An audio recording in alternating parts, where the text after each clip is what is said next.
are to develop a self-regulating mechanism to make sure that this is what happens in the real world. Because as you know, it's not easy for this to be policed by the government. And I think a committee has been specified for this already. The guidelines have also covered what's needed in the captions as well as in the other technologies. And actually the regulations specify what's needed in captions pretty well. So I thought I'll include a summary of those. Captions obviously need to be accurate. So they must match what's said on screen. It's not an interpretation, it's not a subtitle. And it should also convey what's important in the soundtrack. And the captions must be synchronized. They shouldn't happen at different times and at a speed that viewers can read. And of course, it's important that captions go from the start to the end of the program. So there are no shortcuts, and people can't just do this because it's for the sake of meeting the regulation. And the CBFC is authorized to ensure that this is done before their certification. Of course, the standard things of spelling and grammar must be correct. And the positioning is also specified that the caption should not block important visual content on the screen and must not run off the edges of the screen, so they are still readable. And some guidelines on italics and underlining, etc. And color, being in white text on a black background. So I have a little sample clip with captions just for those who have not seen it. I hope this was done in English despite the dialogue being in Hindi, just because we were covering the rest of the presentation is in English, but the normal expectation is that the language is the language of the movie. I just want to make that very clear. And our thanks to Disney for having allowed us to use this clip. For sign language, the guidelines are that it must be in a picture-in-picture, and it's also specified that it should be accurate, synchronized, and convey the message very clearly. And the facial expression as well as the hands need to be visible. And it's also recommended that it's on the bottom right, the picture-in-picture. Now moving on to audio description. This is one of the more difficult things, audio description, because it's not just the guidelines. There are many creative decisions to be made on that, much more than for closed captions. The regulations itself just require that audio descriptions be kept concise and fit within the allotted time, and that they enhance the original piece and don't distract from it. But there's much more to doing effective audio description, so I took a little more time to describe some of the creative aspects of this. Audio description should basically contain any on-screen text that's not being read by someone. So it's important that you don't repeat what's anyway being covered by the creative aspects of the movie. Again, similar thing with images on the screen that require them to be known to the audience. If it's a program with charts or slides, again, they need to be conveyed in the audio track. Logos and graphics, it's good to mention that this is a logo of whatever organization and how that logo looks, its colors, etc.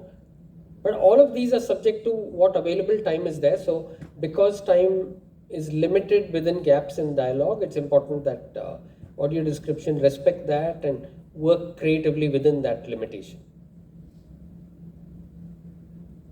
Aspects of the facial expressions of people that are important to the storyline and need to obviously also be described. Otherwise, the person who's listening to the audio description won't understand why exactly something happened. And it's important, therefore, for the creative team of the movie to really be a part of audio description to do this right.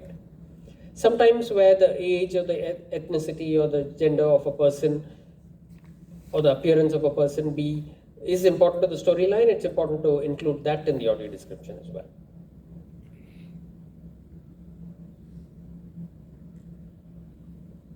Now, I've been repeating that it's important to strike a balance, because you can just overpower this, every gap with descriptions, and that's not going to enhance the story for the person listening to it. It needs to be an exciting audio story, remember, for the person who's visually impaired, and you have to make it that when the music is important and it's not important to describe something, you let that mood also go on. So there's a balance between too little and too much, and that's why it's such an important creative part of a movie.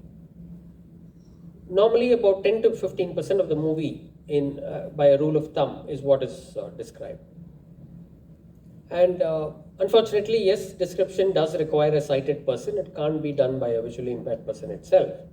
But certainly the quality check should preferably be done by a visually impaired person, so that they can point out flaws that perhaps somebody who's sighted will miss.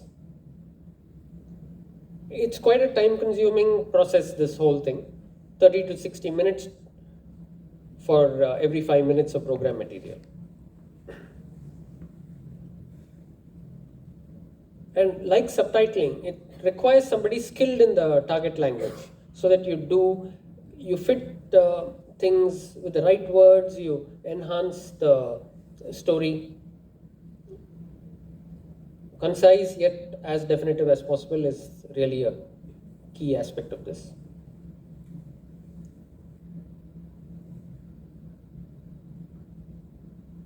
One of the cardinal rules is to say what you see and not interpret this. You're not acting as the interpreter for the audience. You are saying what you see and letting the audience experience the story just like a sighted person would. It's important to have a cultural appreciation of that movie and its setting, so that you can convey important aspects of what you see, which are important. And again, it's important that the narration doesn't overlap the dialogue, and of course some important sounds that would be an important part of the story. And again we come back to the fact that it's impossible to describe everything. You have to pick and choose, and that's where the creative side comes in. Where there are larger gaps and a room to describe something in more detail, it's like a book. Describe things that would enhance the story when there's a time to do so, and take advantage of dramatic pauses and help the music enhance the story when it should. Again, one more pithy statement here, but it is pretty much what is important. Describe when necessary, don't necessarily describe.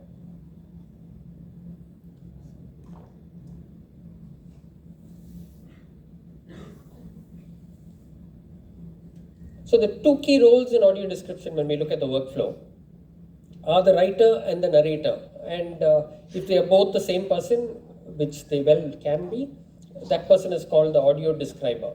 So if you see this in the credits of a movie in future, this is what each of their roles are. And usually only one voice is used for the whole movie. Though in rare circumstances where it makes sense creatively, it's perfectly fine to have different parts by different voices.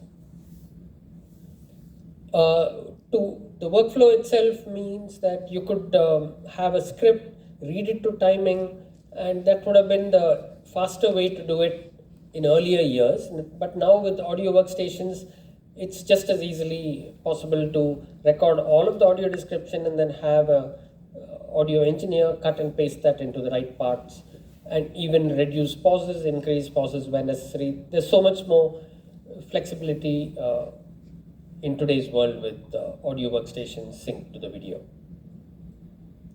And it's good to have a conversational delivery with only nuanced expression, not make it into a terribly dramatic delivery, unless, again, the creative team of the movie wants that done. Without ever distracting from the scene is the important takeaway from this. What type of voice you should choose is definitely a creative decision again. Hopefully the creative team of a movie will make this decision more and more. Sometimes it might make sense to use a celebrity voice as well.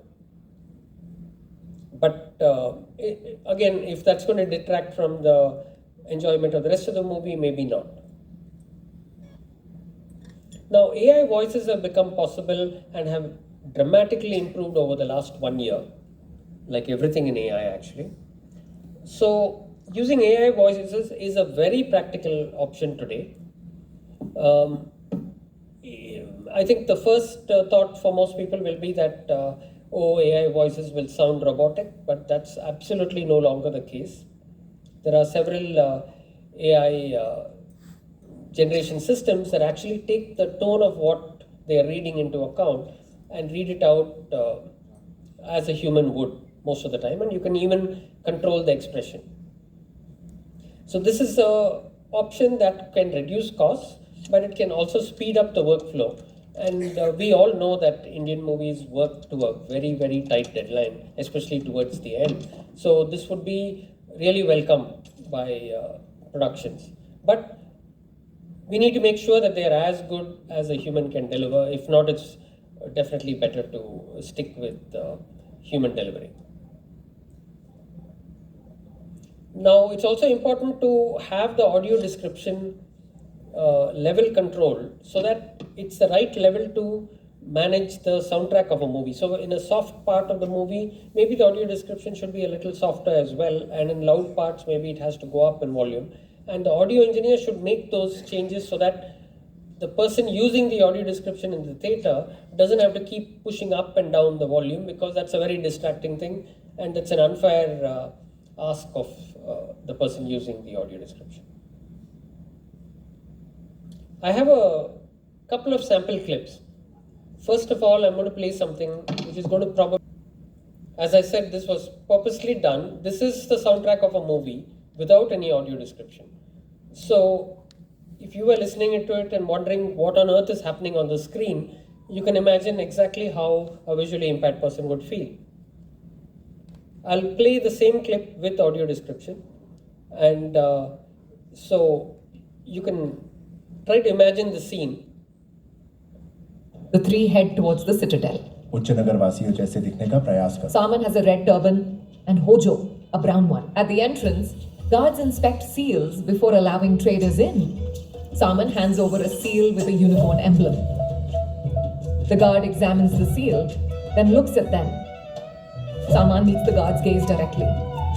Hojo and Saman remain nonchalant.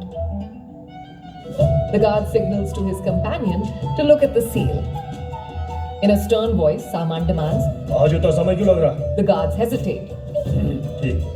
Saman, Hojo, and Lothar proceed into the citadel. They observe the grand two-story houses, the attire of the people, and the surroundings. The citadel's central square draws their attention.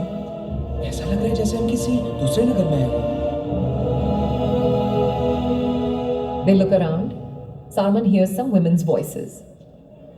Sarman notices Chani arriving with a priest and attendants. Chani is dressed in vibrant clothing, with feathers and ornaments in her hair. Sarman's eyes remain glued on her. Hojo taps on Sarman's back. आंखें बदली, मन गुटर को गालियां, तो लौट चले. The priest motions for Chani to move forward. Nearby, horses neigh loudly and rear up. Bulls tied to carts become agitated. The horses break free and start running.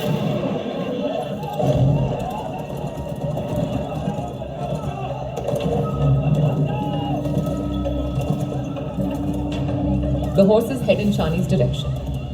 Chani stands frozen in place as the horses approach. Saman runs towards her with big strides. The horses draw closer to Chani. The priest and others run for safety. The priest turns toward Chani in horror. Chani stands rooted to the spot. Saman moves swiftly, racing against the charging horses. He removes his turban and leaps between the horses and Chani. The horses rear up on their hind legs. Saman yells out to the horses.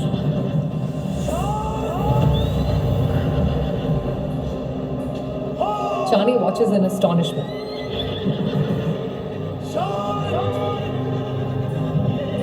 A horse locks eyes with Saman. He tries to calm the horse.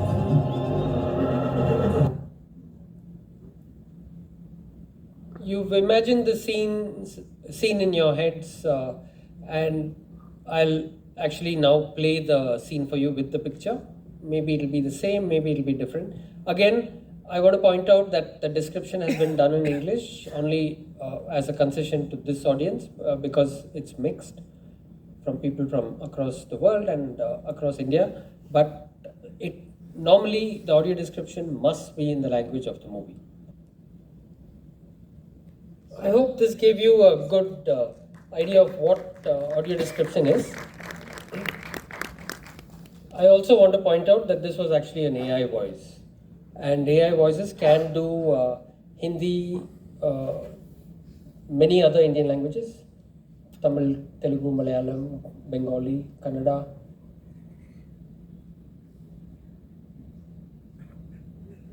Going on to the technical aspects of delivering audio description, we have, like we discussed earlier, the digital cinema package that needs to hold everything, and there are the Society of Motion Picture and Television Engineers SMPTE standards that have a recommended practice for this, and this is basically where audio description should be. On 7 and 8 channels we have the hearing impaired and the visually impaired narrative tracks, and on channel 15 we have the sign language video, even though this is an audio track, and we'll talk about that in a moment. So in theaters, audio description and closed captioning systems could take two very different divergent paths. You have dedicated equipment in the theater that can deliver the AD and CC over IR, or that is infrared, or using radio waves, and personal devices that each user that requires one of these assistive aids to have as a personal device. Then you can have mobile apps that get this data from the cloud and synchronize to the theater using the theater's sound to pick up where in the movie you're playing and to play the synchronized track. And we'll again talk about these advantages and disadvantages. But fortunately, whatever the advantages and disadvantages, both these methods can completely coexist. One does not take away from the other at all.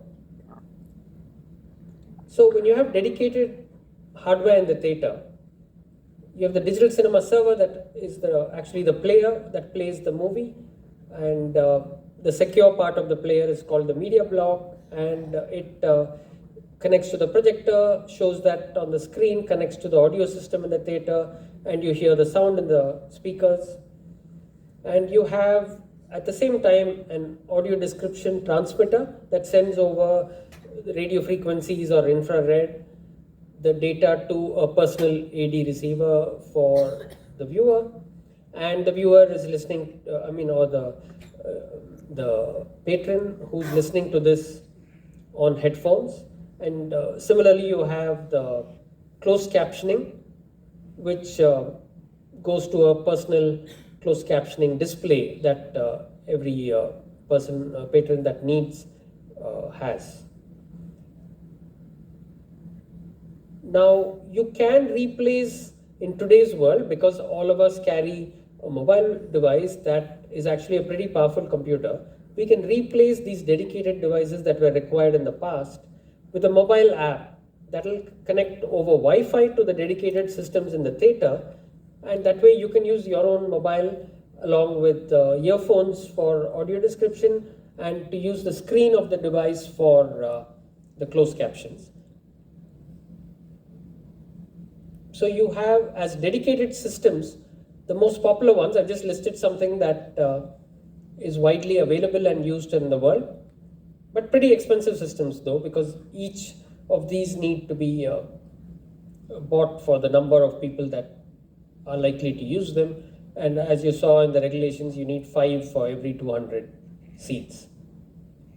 The captive view is for captions, Fidelio is for audio description. Pretty complicated hardware, but reliable stuff with rechargeable batteries in each. This is how it looks when you're using a captioning device in your cup holder in the theater. Then you have a very interesting technology that Sony brought out a few years ago. Unfortunately, it's a pretty expensive technology. It's a pair of glasses that will display the captions overlaid on the picture. So you can just wear it like glasses and watch the movie, and it'll always show to you where your eyes are looking, and you don't need to keep looking at the screen and looking at your little display in the cup holder. One of these apps is something that we ourselves have built, which is called Movie Buff Access. This app requires dedicated hardware in the theater, but will let you just use your own device to hear the audio description and soon the closed captions as well. Then you have the cloud-based apps. These take the audio that's heard in the theater over the theater speakers and use the microphone in the audio device, in the mobile device, to match exactly what's on the screen. So prior to this, the whole movie is audio fingerprinted by whatever lab is processing that movie and making the DCP. And so using this audio fingerprinting, the audio and the closed captions that are downloaded from the cloud are synchronized and again put out on earphones or shown on the mobile device's screen. So these are the two approaches. One of the apps which is popular internationally and has been used for a couple of Hollywood movies in India as well is called Greta. It can do closed captions, it can do audio description, it can also do sign language. Another app, which is an Indian app itself, is Excel Cinema, and I'm sure many of you have come across this. It can do closed captioning and audio description as well.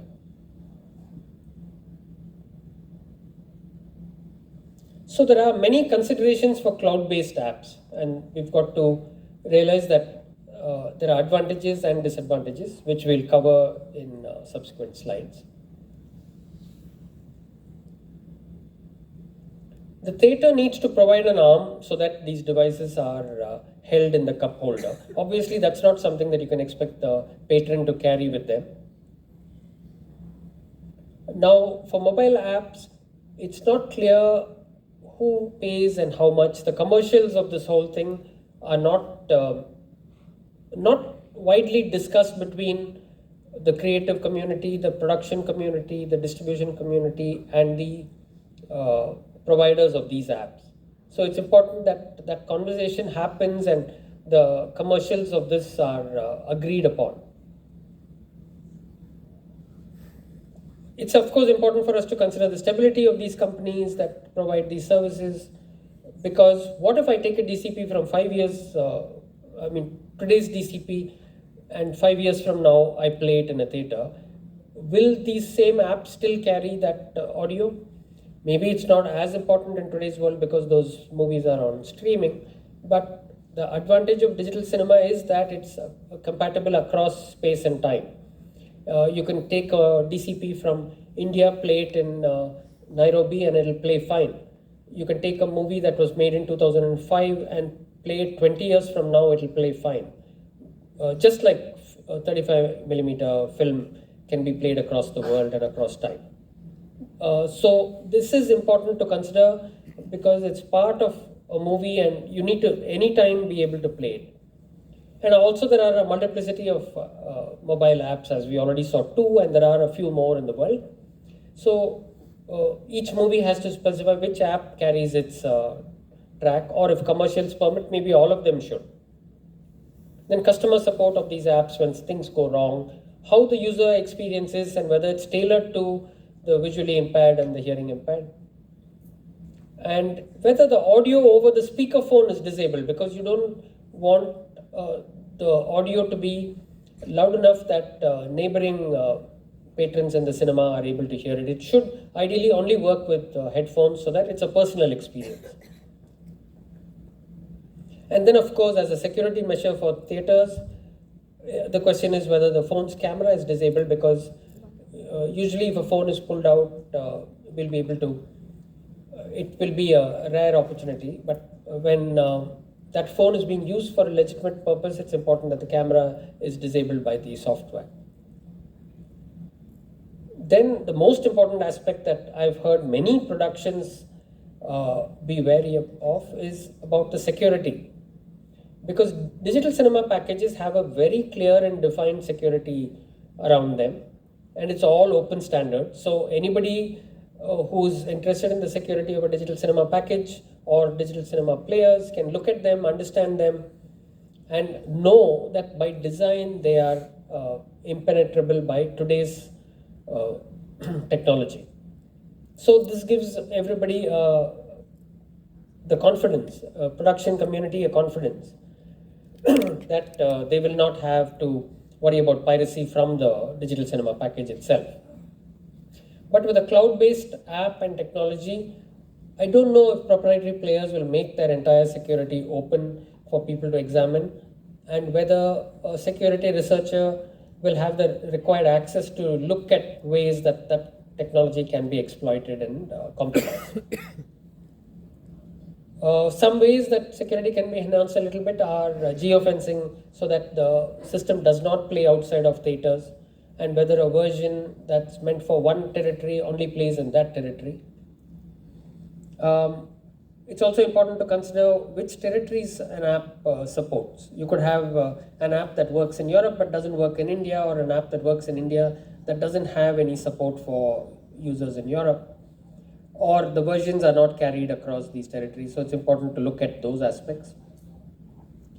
And then you have reporting to the producer, so that the producer knows what the usage was, how many people used it, etc.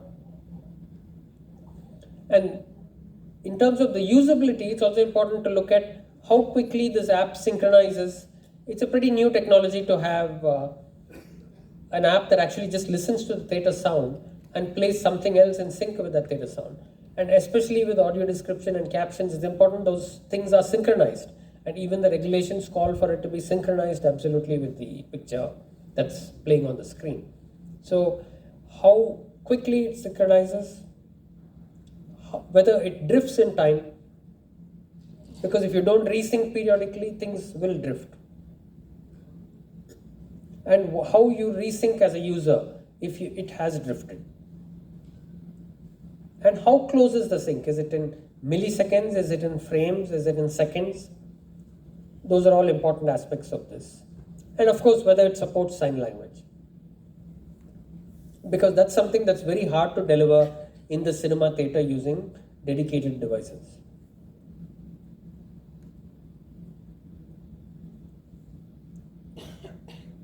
So let's look at the advantages and disadvantages of each approach. There's a capital expense for the exhibitor when installing a dedicated device in the theater. And so that's a disadvantage.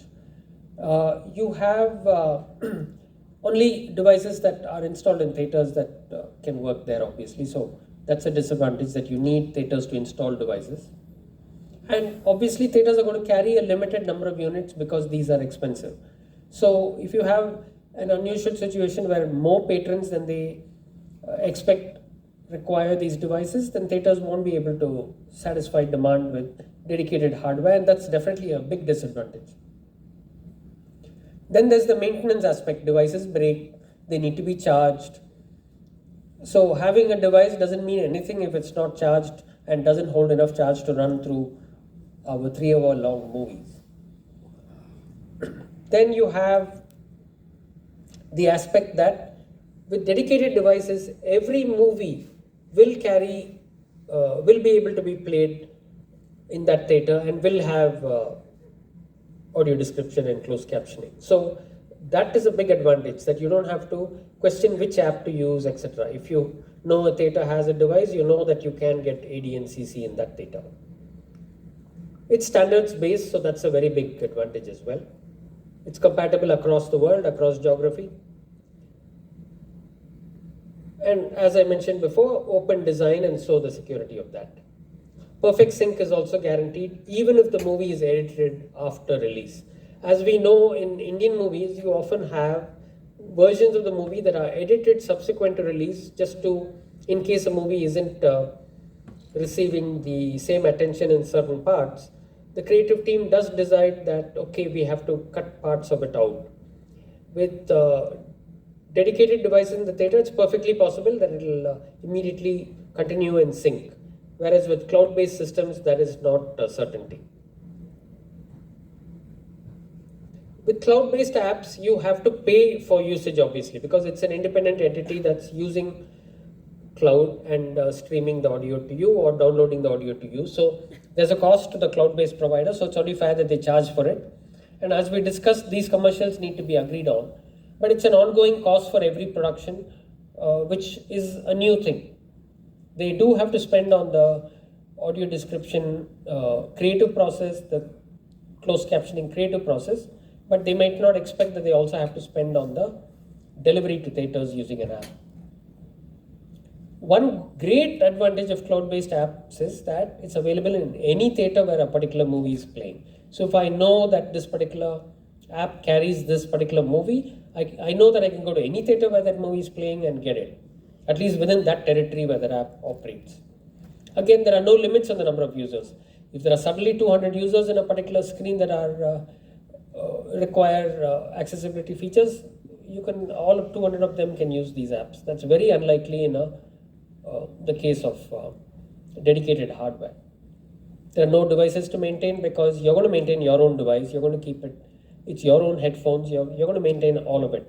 And you will come to the theater with a charged device because you know you're going to use it for 3 hours.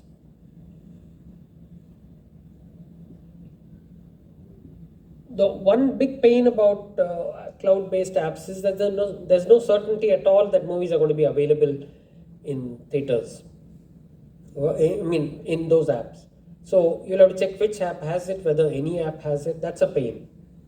And each app uses proprietary technology, as we talked about. So again, security and usability are all going to be different. And the drift in sync is going to happen, and manual resyncs will be required. It's a bad user experience when that happens. Now let's look at what things change with a dedicated app with hardware in the theater. So a hybrid approach in this case. It's a much smaller capital expense for the theater because they don't have to supply the user end devices. They only have to supply something in the theater that delivers over Wi-Fi. It is still limited to theaters that install these devices, so that's a big disadvantage. But again, there won't be a hard limit on the number of users because many people could come with their own mobile phones and use it in the theater. There won't be any devices to maintain for the theater because end users are maintaining their own devices. Again, devices do need to be charged, but that's the user's responsibility and they'll definitely take care of it when they know they need it. So every DCP that carries these accessibility features, just as in the case of dedicated hardware, you know when you come to a theater that supports this app, you'll be able to hear any movie in that theater. You don't have to ask, is it going to carry accessibility features? It's all standards based and universally compatible across the world. That's a huge advantage. The security is again by open design, so you have all the advantages of the DCI specifications that makes security so good. And of course, perfect sync is still guaranteed even with edits with this hybrid approach. So in my own opinion, though it's a biased one because this was a discussion that we as a company had a couple of years ago before we developed this app, I still feel this hybrid approach is probably the best long-term approach, but I fully support that we should have mobile apps which are cloud-based doing it today so that accessibility is as wide as it can be, as soon as it can be. So let's look at the road to accessibility in theatres. There are some missing pieces here. You have the need for accessibility to be specified in marketing material so that you know that this movie carries AD and CC. It's true that all multilingual movies are required to carry it going forward, but it should not be something that you assume. It should now be in all marketing material. Similarly, there should be all the ticketing websites, ticketing apps carrying these features, these logos that make it clear that these features are available. And there needs to be a broad agreement between producers, distributors, and the cloud-based app providers about the commercials of this. That having been said, I think our laws are in place, the implementation rules are very clear. Actually, it's a very well done regulation. The timeline specified is more than fair for both the creative community and exhibitors. So I really feel, given that the costs are not at all high, that we as an industry should beat that timeline by a lot. With that, I want to say again that accessibility is not a feature, it's a social imperative, and it is economically something that will more than pay for itself for the production and distribution communities. That's all I have on this talk. I'm happy to take any questions. We have about 10 more minutes.